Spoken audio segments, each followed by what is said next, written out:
ఇంతమంది మహానుభావులు, మేధావులు, భద్రత ఉన్న ఈ సభలో ఏం మాట్లాడుతున్నా నాకు అర్థం కావట్లేదు.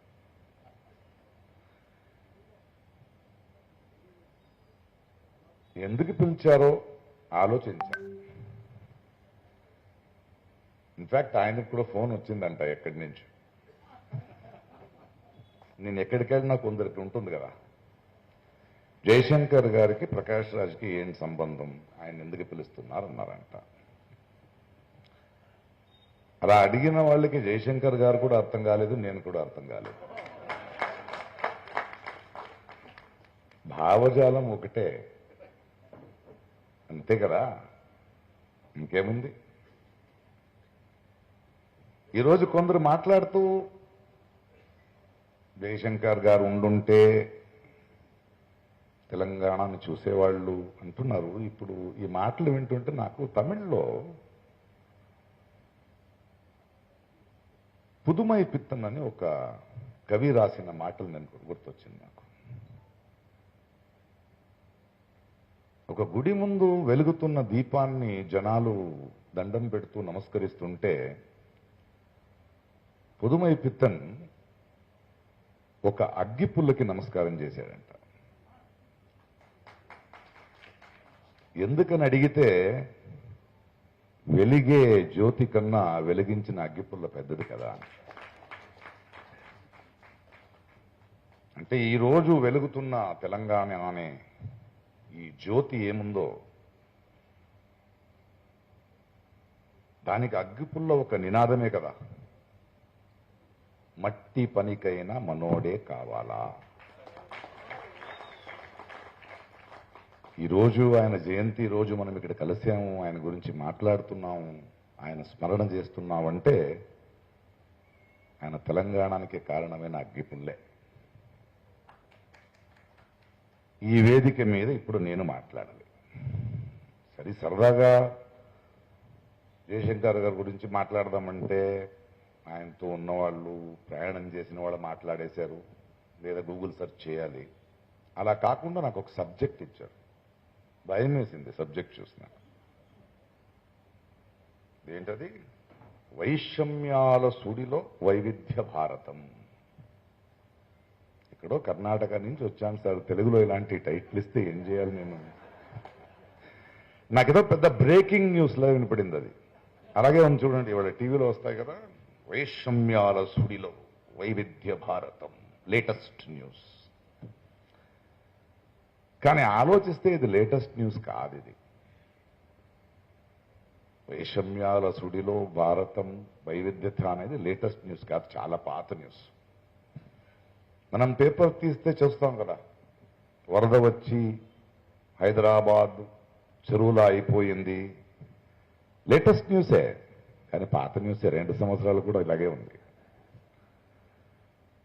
ఎవడో ఒక రైతు తన పిల్లల్ని చంపి, భార్యని చంపి తను ఆత్మహత్య చేసుకున్నాడు. Latest breaking news, latest news కాదు ఇది. ఎవరో ఇద్దరు వేరే కులపు వాళ్ళు, ఆ జాతి ఈ జాతి లేదు, ప్రేమించుకున్నారు, పెళ్లి చేసుకున్నారు, ఊరోళ్ళందరూ వెళ్ళి ఆడిని చంపేశారు, బ్రేకింగ్ న్యూస్ అంటారు. బ్రేకింగ్ న్యూస్ కాదది. విన్నాం, 2 సంవత్సరాల ముందు ఉన్నాం, 10 సంవత్సరాల ముందు విన్నాం, మా నాన్న విన్నాడు, మా తాత విన్నాడు. ఆ దృశ్యాలు అప్పుడు కూడా చూశారు. ఇప్పుడు టీవీలో చూస్తున్నాం కదా, అది అప్పుడు చూశారు. అలాగే ఇది కూడా వైషమ్య సుడిలో వైవిధ్యత భారతం ఉంది కదా, అది బ్రిటిష్ వాళ్ళ నుంచి, వాళ్ళ ముందు నుంచి ఉంది. కానీ ఇంకా మీరు ఇతిహాసం చూస్తే యావత్ ప్రపంచంలో మనుకుల వికాసంలో ప్రపంచంలో ఈ ఏమంటాం మనం, ఈ వైవిధ్యత ఉంది కదా, ఇది ఎప్పుడూ ఎవరో ఒకరు దాన్ని వైషమ్య సూడిలో పెడుతూనే ఉన్నారు. They want to do it. ఎందుకు మనిషి తరతరాలుగా in this whole process of ఎవల్యూషన్లో ఎందుకు ఈ ఈ ఇంత అద్భుతమైన ఒక కాన్సెప్ట్ని వైష్ణవిలో మనం ఆలోచిస్తే అసలు డైవర్సిటీ ఏంటని మనం అర్థం చేసుకోవాలి. వైవిధ్యత ఏంటి, డైవర్స్ ఏంటి? ఇవాళ నన్ను పిలిపించింది కూడా అందుకే అనుకుంటా. ఎందుకంటే ప్రాయశः భారతదేశంలో ఉన్న ఈ వైరుధ్యత ఏముంది, ఈ డైవర్సిటీ ఏముంది, దాన్ని నాకన్నా అనుభవించిన వాళ్ళు ఎవరైనా ఉన్నారంటే నాకు కనపడట్లేదు. ఎక్కడో ఒక సముద్ర తీరం నుంచి వచ్చిన నాన్న, మంగళూరు నుంచి, ఇంకెక్కడో ఎండిపోయిన గదగ, బెట్టగేరి, బళ్ళారి లాంటి ప్లేస్ నుంచి అమ్మ వలస బెంగళూరుకు వచ్చి అక్కడ పుట్టిన నేను తమిళు, తెలుగు, కన్నడ, మలయాళం, హిందీ, ఇలా ఎన్నో నదులు, ఎన్నో భాషలు, ఎన్నో సాహిత్యం, ఎన్నో స్నేహితులు. ఈ దేశానికి ఉన్న ఈ వైరుధ్యం ఏముంది, ఇది ఏముందో, దిస్ డైవర్సిటీ, దీన్ని నాకన్నా అనుభవించిన వాడు ఇంకొకటి లేడేమో. ముందు డైవర్సిటీ అంటే ఏంటి?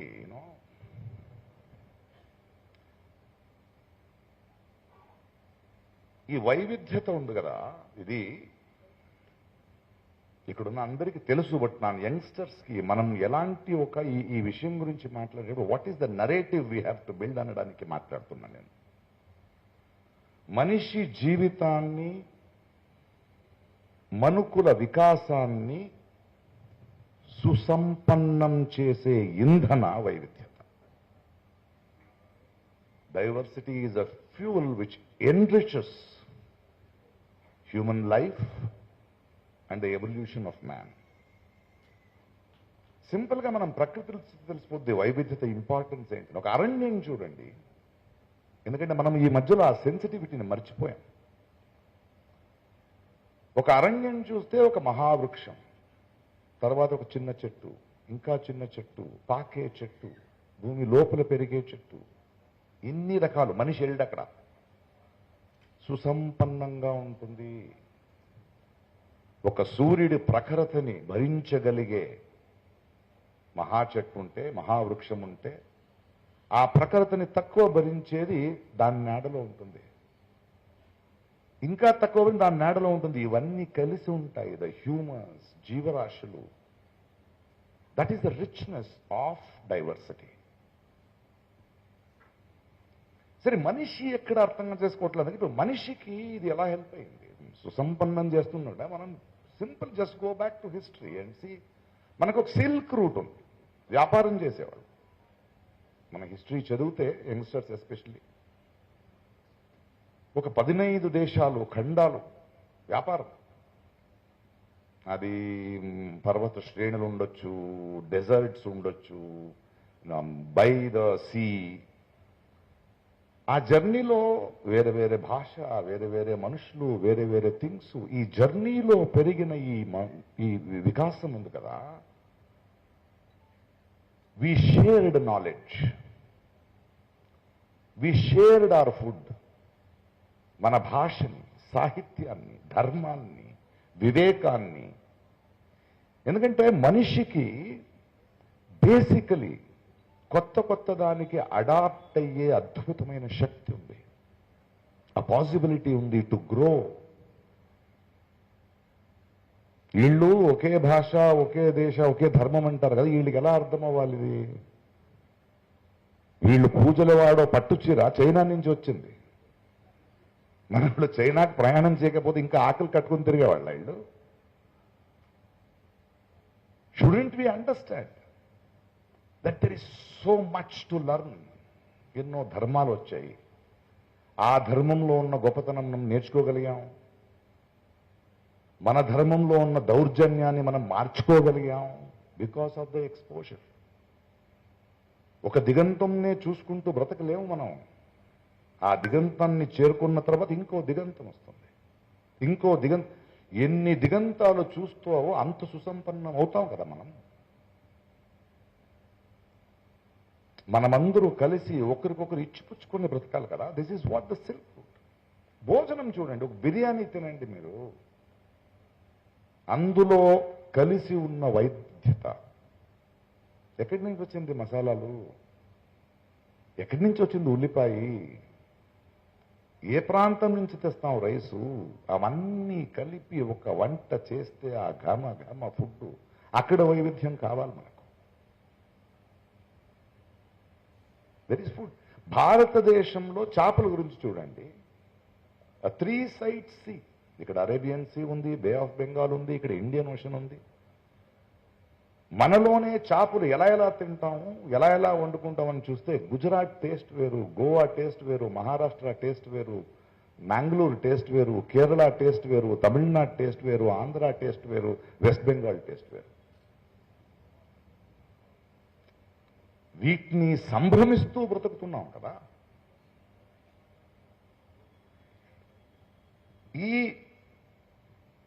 ఇలా అద్భుతమైన సంభ్రమమైన, ఇలా మన వికాసాన్ని, మన మనుకులాన్ని సంపన్న గురించి దీన్ని ఎందుకు కట్టిపడేస్తున్నారు అంటే, ఈ దొంగలు ఉన్నారు కదా, వాళ్ళ అజెండా ఉంది కదా, వాళ్ళ దేన్ని వాడుకుంటున్నారంటే జెనోఫోబియా అని ఒక వ్యాధి ఉంది. జెనోఫోబియా ఎక్స్ నుంచి స్టార్ట్ అవుద్ది, చదవండి యంగ్స్టర్స్. మనిషికి బేసికలీ మన ఊరు కాదు ఇంకొకటి వస్తే ఒక చిన్న అనుమానం ఉంటుంది కదా, ఒప్పుకో. మనకన్నా ఇంకో భాష మాట్లాడితే, మనకన్నా డిఫరెంట్గా ఏదైనా భోజనం చేస్తుంటే, మనకన్నా డిఫరెంట్గా కలర్ ఉంటే, స్కిన్ కలర్ ఉంటే, బేసికలీ ఒక ఇన్స్టింక్ట్ మనిషికి.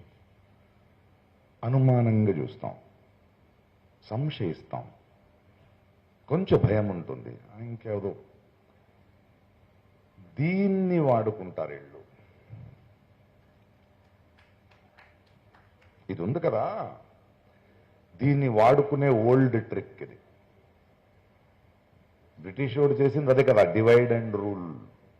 కలిసి ఉండకూడదు, చదువు ఉండకూడదు. దీనికి కారణం వాడుకుంటారు కదా, ఈ ఇన్స్టింక్ట్కి మనం బ్రెయిన్ వాష్ అవుతాం సామాన్యులు. వాళ్ళ బ్రెయిన్ వాష్ అవ్వడానికి వాళ్ళకి చదువు ఇవ్వకూడదు, ఇన్ఫర్మేషన్ ఇవ్వకూడదు, వాళ్ళ మనోవికాసానికి కావాల్సిన ఏ పని కూడా చేయించకూడదు, అలాగే పెట్టారు వాళ్ళని. ఇది తరతరాలుగా జరుగుతోంది. హిట్లర్ చేసింది అదే. మన కులమే గొప్పది, ఆడికి పర్సనల్ యాంగర్ ఉంది జ్యూస్ మీద, దాన్ని పొలిటికల్ ఇలా చేసుకో. ఫస్ట్ వరల్డ్ వార్ అదే, సెకండ్ వరల్డ్ వార్. అండ్ వీళ్ళు మళ్ళీ మళ్ళీ, ఇవాళ మన మహాప్రభు ఉన్నాడు కదా, ఆయన దాకా చెప్తున్నా నేను, వీళ్ళు మళ్ళీ మళ్ళీ ఈ జెనోఫోబియాను వాడుతూనే ఉంటారు. మీరు చూడండి, వార్స్, మన హిస్టరీ ఆఫ్ రీసెంట్గా గణేష్ దేవిండి చాలా అద్భుతమైన ఒక ప్రొఫెసర్ ఆయనతో మాట్లాడుతుంటే, ప్రకాష్ చూడు, first world war, second world war, ఆ తర్వాత థర్డ్ వరల్డ్ వార్ లేదు, but cold war, America Russia.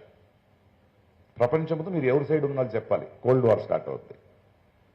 అది బోర్ కొట్టిందా, communal war, Christian, Muslim, Hindu, Jain, ఇలా. ఇప్పుడు కొత్త వార్ స్టార్ట్ అయింది.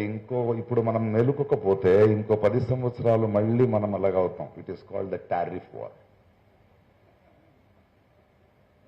ఈ దొంగలే చేసేది. ఎలాగైనా ఏదో ఒక బార్డర్ రాయాలి, ఒకరికొకరు చిచ్చు పెట్టాలి, కలవకూడదు, విశ్వమానవుడు అవ్వకూడదు ఒక మనిషి. అందుకే వీళ్ళకి డెమోక్రసీ వద్దు. ఏం చేస్తారంటే, మనం అర్థం చేసుకోవాల్సింది, ఈ వైషమ్య సుడిలో ఈ వైవిధ్యతను తీసుమోసం వాళ్ళు ప్రజాస్వామ్యం వద్దళ్ళకి. మీరు ప్రజలు రాజకీయం చేయకూడదు, వాళ్ళు చేయాలి. దానికి ఒక నరేటివ్ బిల్డ్ చేస్తారు. వాళ్ళు ఏం చేస్తారంటే, ప్రజాస్వామ్యం అంటే మీరందరూ కూర్చొని మా నియోజకవర్గంలో మనల్ని ప్రచురించేవాడని మనం కలిసి మాట్లాడుకుంటూ ఎన్నుకుంటాం కదా, అది వద్దు. వాళ్ళు మీకు అజెండా ఇస్తారు. మీ ధర్మం డేంజర్లో ఉంది, నీ భాష డేంజర్లో ఉంది, నీ కులం డేంజర్లో ఉంది, మీకేం అర్థం కావట్లేదు, సో మాకు కాంట్రాక్ట్ ఇవ్వండి, మేము చూసుకుంటాం.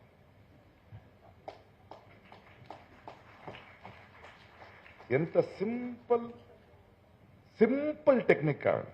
అంటే కాంట్రాక్ట్.